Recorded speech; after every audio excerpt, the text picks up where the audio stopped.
राजद जो देखा जाए तो जातिवादी वंशवादी पार्टी है और अगर हम कंपैरिजन करें तो जदयू उसके सामने जो है वो सिद्धांतों वाली पार्टी है। उसमें है कि नीतीश कुमार जो है उन्होंने ना वंश परंपरा को आगे बढ़ाया और ना ही पार्टी में कोई वंश वाला सिस्टम है। 15 साल में उनके पिताजी थे तो बिहार में जंगल राज हुआ, बिहार का पूरे देश में जगहसाई हुआ और वो आरोप लगा रहे हैं आज 16 साल में, जिसके समय में बिहार में डेवलपमेंट हुआ, बिहार का एक अलग पहचान बना। Tejashwi Yadav A to Z की बात करते हैं लेकिन अंततः आ जाते हैं वहीं जहां से लालू प्रसाद यादव की राजनीति शुरू हुई थी MY। अब तो Y भी छटकता दिखाई दे रहा है। MY का जो समीकरण है Y अलग हो गया, M अलग हो गया। विपक्ष के पास किस मुद्दे पर वो जा रहे हैं? उनके पास सिर्फ यही एक मुद्दा है कि 16 सालों से मुख्यमंत्री नीतीश कुमार बिहार के मुख्यमंत्री हैं। नमस्कार, द इंडिया टॉप देख रहे हैं आप। बिहार में 2 सीटों पर उपचुनाव हो रहे हैं। इस वीडियो में चर्चा उपचुनाव की होगी। उपचुनाव किस तरीके से हो रहा है, उपचुनाव होने के पीछे का कारण क्या है, ये बात आप सभी को पता होगा। जदयू के 2 विधायक थे, कोरोना काल में उनकी मृत्यु हो गई, सीट खाली हो गई और कुछ दिनों से ये सीट खाली ही थी। तो अब इस स्थिति में इस सीट को भरा जाना बहुत ही ज़्यादा जरूरी था। पंचायत चुनाव भी हो रहे हैं तो सरकार ने सोचा कि लगे हाथ इसको भी करा दिया जाए। हालांकि देश के कई हिस्से में भी उपचुनाव हो रहे हैं। बिहार में खासा चर्चा है क्योंकि बिहार में मुख्यमंत्री नीतीश कुमार लंबे समय से हैं और नीतीश कुमार अपने कार्यों को लेकर चुनाव लड़ना चाहते हैं। वो लगातार अपने कार्यों की चर्चा करते हैं कि 15 साल में हमने पुल बनाए, पुलिया बनाए, नल जल योजना या अन्य मामले जो कहें बिहार में जो विकास का कार्य हुआ है। लेकिन बिहार का विपक्ष भी बड़ा मजबूत है। सीधे तौर पे समझे तो बिहार में विपक्ष सबसे बड़ी पार्टी है। राजद को सबसे ज्यादा विधायक है और अब ऐसी स्थिति में राजद का दायित्व क्या है, जदयू का दायित्व क्या है, भाजपा का दायित्व क्या है, कौन से जातीय समीकरण है और किस आधार पर ये लोग चुनाव लड़ रहे हैं, कौन से मुद्दे को लेकर बिहार विधानसभा का जो 2020 में चुनाव हुआ था, क्या उस मुद्दा पर फिर से ये काबिज हैं, इन्हीं सभी मामलों को लेकर चर्चा करेंगे। चलते हैं सहयोगी के पास। क्या लगता है आपको बिहार में जो चुनाव हो रहे हैं, तो सबसे पहले हम सत्ता पक्ष की बात करते हैं। सत्ता पक्ष किन मुद्दों को लेकर जा सकती है जनता के पास? देखिए, सत्ता पक्ष की बात करें, नीतीश सरकार पिछले 16 सालों से बिहार में है और इनके पास जनता के बीच जाने के लिए बहुत सारे मुद्दे हैं। इन्होंने जो काम किया है 15-16 सालों में, बिहार का काया पलट हुआ है। इसमें आप देखें, इंफ्रास्ट्रक्चर में देखें, जो भी इंफ्रास्ट्रक्चर है, चाहे सड़क है, बिजली है, भवन जो बने हैं, उन सभी क्षेत्रों में अगर देखें, सामाजिक क्षेत्र में शराबबंदी किया गया है, दहेजबंदी है, बाल विवाह पर रोक है, जल जीवन हरियाली है, आपने 7 निश्चय योजना का काम बताया। तो नीतीश कुमार के पास बहुत सारे ऐसे चीज़ हैं जो कि उन्हें काफ़ी आसानी होगी विधानसभा चुनाव में जाने पर, और उनके पास गिनाने के लिए दर्जनों ऐसे चीज़ हैं जिससे जनता जो है उनके तरफ झुकाव उनका बढ़ेगा। ये तो बात एकदम सही है कि पिछले 15-16 सालों में बिहार में डेवलपमेंट हुआ है, इससे हम इनकार नहीं कर सकते हैं। मुद्दों की कमी की बात है तो विपक्ष के पास है। विपक्ष के पास किस मुद्दे पर वो जा रहे हैं? उनके पास सिर्फ यही एक मुद्दा है कि 16 सालों से मुख्यमंत्री नीतीश कुमार बिहार के मुख्यमंत्री हैं। अब हम बनेंगे। देखा जाए तो यही है। अगर आप ही सोचिए ना कि लोग जो विपक्ष जो है वो ऐसे मुद्दे को लेकर जा रहा है कि 15 साल में उनके पिताजी थे तो बिहार में जंगल राज हुआ, बिहार का पूरे देश में जगहसाई हुआ और वो आरोप लगा रहे हैं आज 16 साल में, जिसके समय में बिहार में डेवलपमेंट हुआ, बिहार का एक अलग पहचान बना, उसको वो आरोप लगा रहे हैं और उसके खिलाफ जा रहे हैं। तो ये मामला क्लियर है।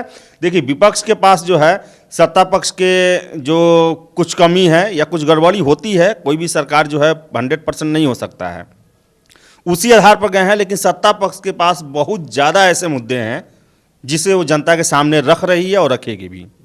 एक और सवाल उठता है, Tejashwi Yadav A to Z की बात करते हैं लेकिन अंततः आ जाते हैं वहीं जहां से लालू प्रसाद यादव की राजनीति शुरू हुई थी MY।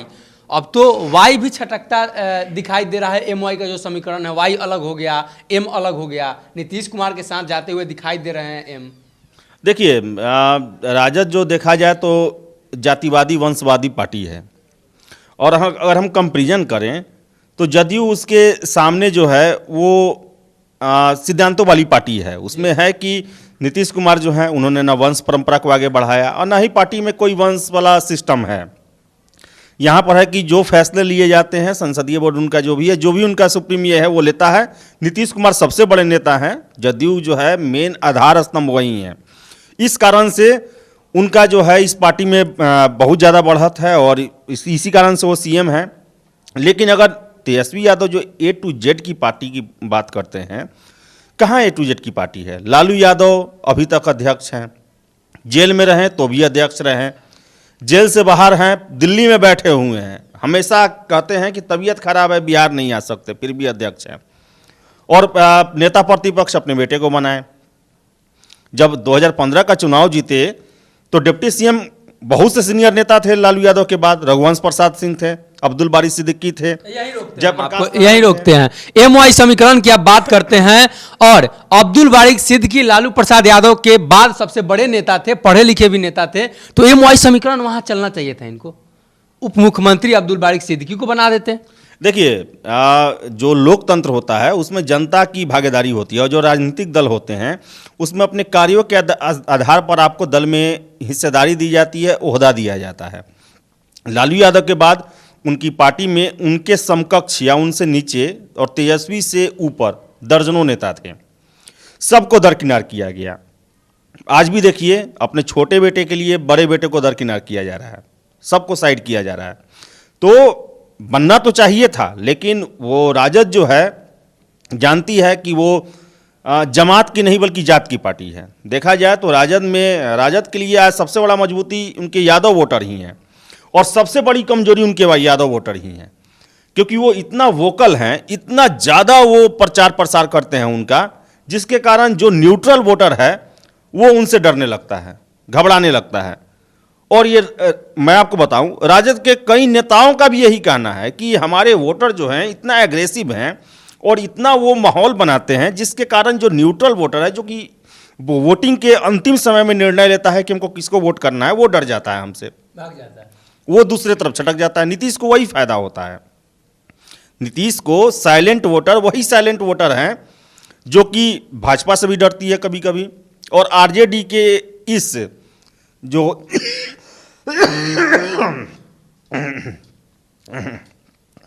आरजेडी के इसी जाति प्रेम से डरती है कि तेजस्वी भैया जिंदाबाद, कुछ भी आंख मूंद के जो समर्थन होता है यादवों का, तेजस्वी यादव या लालू यादव को, वही उनको सोचने पे मजबूर करता है कि अगर इनको जिता दिए, अगर मुख्यमंत्री बन गए तो फिर कहीं 1990 वाला दौर न चला आए कि एक ही जाति के नेताओं का और जो पार्टी में जो उनके जो दाएं बाएं रहने वाले लोग हैं वो उसका नाजायज़ फ़ायदा ना उठा लें। यही डर उनको सताता है और ये डर वाजिब डर उनका है भी, क्योंकि 1990 से लेकर 2005 के बीच में राजद समर्थकों ने सत्ता का नाजायज़ फ़ायदा भी उठाया लोग। तो यही जो है कमजोरी राजद के साथ है और राजद मूलतः देखा जाए तो जाति की ही पार्टी है। अगर आपने एम का बात किया, पिछले साल विधानसभा का चुनाव हुआ, सीमांचल में AIMIM जीत गई 5-5 सीट। तो हम कैसे मान ले कि वो लालू यादव को आंख मूंद कर सपोर्ट करते हैं? इसका मतलब उन लोगों को भी देखा 20-25 सालों में कि ये बोलते तो हैं, जो इफ्तार पार्टी करते हैं, टोपी लगाते हैं, कुछ करते नहीं हैं इनके लिए और कभी नहीं किया इन्होंने। आप ही बताइए ना कौन सा ऐसा काम जो है जो कि अल्पसंख्यक वर्ग के लिए आरजेडी ने किया हो 15 सालों में? कुछ भी ऐसा नहीं हुआ है। तो उनके पास वाजिब हक है इनसे अलग होने का, और बिखराव उसमें हुआ है। और जदयू में एक जो वर्ग है उसमें जदयू की तरफ भी उनका झुकाव है, क्योंकि नीतीश कुमार के बारे में देखा जाए तो कभी भी वो अल्पसंख्यक के मामले में कभी भी कॉम्प्रोमाइज़ नहीं किए हैं। 2013 में 17 साल पुराना गठबंधन उन्होंने नरेंद्र मोदी के नाम पर इसलिए तोड़ लिया क्योंकि उस समय नरेंद्र मोदी की पहचान गोधरा हुआ करती थी, उसके लिए उन्होंने तोड़ लिया। फिर से देखें तो हमेशा चाहे CAA बिल हो, NRC बिल हो, विधानसभा में क्लियर कर दिया इन्होंने कि हम बिहार में नहीं लागू करने जा रहे हैं। ट्रिपल तलाक पर भी इन्होंने क्लियर किया। तो अल्पसंख्यक के लिए जो है नीतीश कुमार का हमेशा से स्टैंड क्लियर रहा है और उनके लिए लड़ाई लड़े हैं। राजद नारों में ज़्यादा है, कार्यों में नहीं है। एक और सवाल है, अभी चुनाव का माहौल है, सारे नेता जमीनी स्तर पर उतरे हैं, राजद A to Z की बात करती है, लेकिन गांव में जिस जाति की जनसंख्या है उसी जाति के नेता को वहां डिप्यूट कर दिया जाता है। अब बाकी जो अन्य पार्टियां उनके तरफ से इस तरह का कोई कुछ देखने को नहीं मिलता है। ये ज़्यादा चर्चा में है कुशेश्वर स्थान में। देखिए, बता रहा कुशेश्वर स्थान जो है वो किला है जिसको फतह करना चाहते हैं तेजस्वी यादव, क्योंकि वो किला सबसे सेफ किला है जदयू का। हमेशा लगातार वोट परसेंटेज उनके फेवर में बढ़ा है। उनके भी जितने भी उम्मीदवार खड़े हुए हैं वो अच्छा परफॉर्मेंस किया हमेशा हर एक इलेक्शन में। वहाँ पर हर एक जो पंचायत में है, जिस जाति बहुल पंचायत है वहाँ पर उस जाति के MLA को बैठा दिया गया है। राजद का सोच इससे ज़्यादा हो भी नहीं सकता है। तेजस्वी यादव युवा हैं, A to Z की बात करते हैं, उन्हें डेवलपमेंट प्रोग्राम रखना चाहिए, उन्हें अपना विजन देना चाहिए, न कि सभी पंचायतों में उस जाति के नेता बैठा के आप क्या मैसेज देना चाहते हैं कि अभी भी हम जात पात के व्यक्ति से बाहर नहीं निकले हैं, ना ही आपको निकलने देंगे। कहता है कि जब तक राजद बिहार में रहेगा तब तक जात पात का खेल चलते ही रहेगा। ये साफ मैसेज यही है इसका। तो ऐसा नहीं होना चाहिए। और जो आपने विधानसभा चुनाव में इतना मुस्तैदी आपने दिखाया है, काश ऐसा ही मुस्तैदी आप दिखाते कोरोना के काल में। अपने विधायकों को कहते कि जिस एरिया में ज़्यादा कोरोना प्रभावित है, जहाँ ऑक्सीजन का सिलेंडर कम है, जहाँ डॉक्टर का कम है, वहाँ से जो डॉक्टर RJD के विधायक बने हैं उन्हें भेजते, उन जगहों पर डिप्यूट करते। तो आप तो अपने विधानसभा तक क्षेत्र तक घूमने नहीं हैं, न कभी फ़ोन करके अपने हालचाल पूछा। तो बड़ा आश्चर्य लगता है कि युवा थे और युवा को जो है वो नया एक डेवलपमेंट प्रोग्राम, लालू यादव से 4 कदम आगे बढ़ के इनको सोचना चाहिए था, लेकिन आज भी इनकी सोच जो है अपने पिता के सोच से आगे नहीं जा रहा है। तो ये काफ़ी हैरत है। और A to Z की पार्टी बननी है तो त्याग आपको खुद भी करना पड़ेगा। ऐसा नहीं है केवल आप दूसरे को त्याग करने के लिए बोलेंगे। कुर्सी मोह, हाँ, कुर्सी मोह भी छोड़ना पड़ेगा। तो ये करना जरूरी है। और विधानसभा चुनाव में नीतीश के लिए बहुत सारे अपॉर्चुनिटी हैं। उनके विधायक के सामने जो है, जनता के सामने बोलने के लिए बहुत कुछ है। RJD को ख्याली सपना दिखाने के अलावा कुछ भी नहीं है।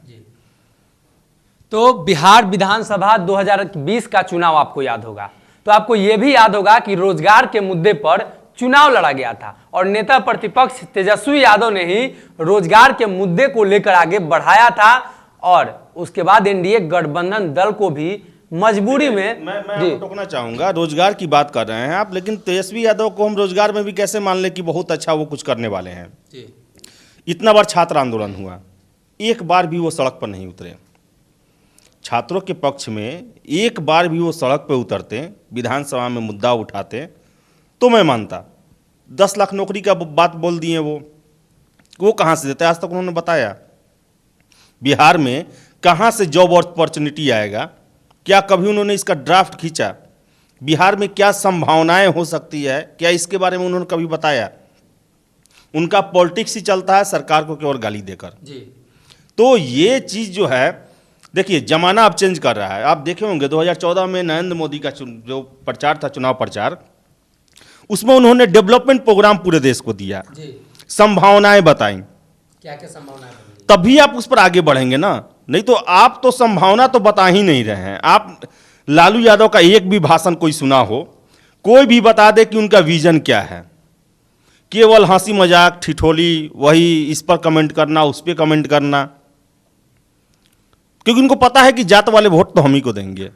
उनका आज तक कभी, आप ही बताइए हमको, कभी भी आपने उनके मुंह से, लालू यादव के मुंह से आपने किसी भाषण में सुना है कि मेरी सरकार बनेगी तो हम ऐसा करने वाले हैं और इसके लिए मैंने ये प्रोग्राम सोच रखा है? कभी लालू यादव के मुंह से आपने रोजगार देने की बात सुना है क्या? कभी भी आपने बिहार में इंडस्ट्री लगाने की बात सुना है आपने? कभी भी पलायन रोकने की आपने बात सुना है? सारा प्रॉब्लम का जड़ 1990 में ही शुरू हुआ है बिहार में। और दुख की बात यह है कि उनके बेटे जो हैं वो भी उनकी सोच से आगे नहीं बढ़ पा रहे हैं। शुरू में बहुत संभावनाएं थी। आप लीडर ऑफ ऑपोजिशन है, राज्य की सबसे बड़ी पार्टी है, 75 आपके पास विधायक हैं, पहले 80 थे। आपने क्या किया बिहार का? आपने अपने विधानसभा क्षेत्रों में क्या किया?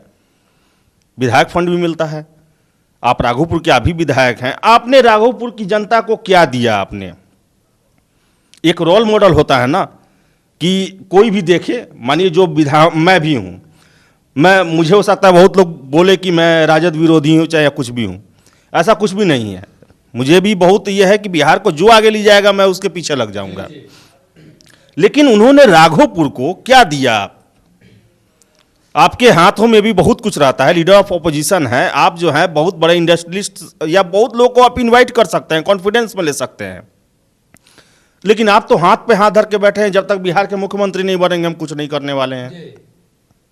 तो ऐसा ना हो सपना सपना ही रह जाए। तो इसके लिए जरूरी है कि आपको कुछ त्याग करना पड़ेगा, सड़कों पे आना पड़ेगा, जनता के दुख सुख में जाना पड़ेगा। पटना बाढ़ में आप गायब थे, मुजफ्फरपुर चमकी बुखार में आप गायब थे, दोनों कोरोना काल में आप गायब थे। आप कौन सा मुंह लेकर आप तारापुर में जाइएगा? आपको भी तो वहां जवाब देना होगा ना कि आप जो हैं किस विजन के आधार पर वहां के लोगों से वोट मांग रहे हैं, आपके पास क्या विजन है। 2 सीट मान लीजिए, 2 सीट नीतीश कुमार हार भी जाते हैं तब भी वो सीएम रहेंगे बिहार के। ये 2 सीट जीतने के बाद भी सीएम नहीं बनेंगे, तो फिर क्या करेंगे 2 सीट को? फिर क्या अपना संख्या बढ़ाकर और फिर सरकार को बस कोसने का काम करेंगे कि उस क्षेत्र के जनता का विकास भी करेंगे? आखिर विधायक जब वोट लेते हैं तो अपने नाम पर लेते हैं ना कि हम आपके दुख सुख में काम करेंगे, आपको डेवलपमेंट में काम करेंगे। लेकिन इनके नेता प्रतिपक्ष के कार्य प्रणाली को देखकर यही लगता है कि जब तक हम सीएम नहीं बनेंगे तब तक हम केवल गाली देंगे सरकार को। तो फिर 75-80 विधायक जिताने का क्या फायदा है आपका? आप सदन में भी विरोध नहीं कर पाते हैं मजबूत, सड़क पे आप उतरते नहीं हैं। आपने 10 लाख रोजगार का बात किया, एक भी छात्र आंदोलन में आपने सड़क पर नहीं आए। 7 सालों से बीएसएससी का एग्जाम लटका हुआ, आप एक बार भी सड़क पर नहीं आए। आप एक बार भी आयोग से नहीं पूछे। दरोगा परीक्षा में धांधली का आरोप लगाते हैं छात्र, आपने कभी उन छात्रों से बात नहीं किया, आपने कभी आयोग से बात नहीं किया। आपने बिहार के बदहाल यूनिवर्सिटी व्यवस्था को लेकर आज तक आपने किसी यूनिवर्सिटी का विजिट नहीं किया, उनके छात्रों के साथ बात नहीं किया। कैसे हम मान लें कि आप कुछ करने वाले? सीएम बनने के बाद ही करेंगे क्या? उसके बाद आपका ध्यान जाएगा ही नहीं। तो ये चुनाव जो है, नीतीश कुमार बहुत मजबूत स्थिति में है, उनके पास जनता के पास बताने के लिए बहुत कुछ है कि मैंने बहुत कुछ किया है, उनके पास कुछ भी नहीं है। तो 20 लाख और 19 लाख रोजगार की बातें की गई थी, लेकिन वही 1 साल के अंदर मामला पलट गया।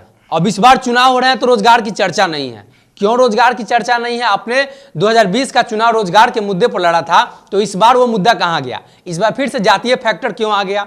बिहार में जातीय फैक्टर है, ये सभी लोग मानते हैं, लेकिन आपने ही उस बंधन को 2020 में तोड़ा था और आपने ही कहा था कि राजद A to Z की पार्टी बनेगी, राजद छात्रों के हित में काम करेगी, राजद छात्रों को नौकरी दिलाकर रहेगी, और फिर से इस बार पलट जाते हैं।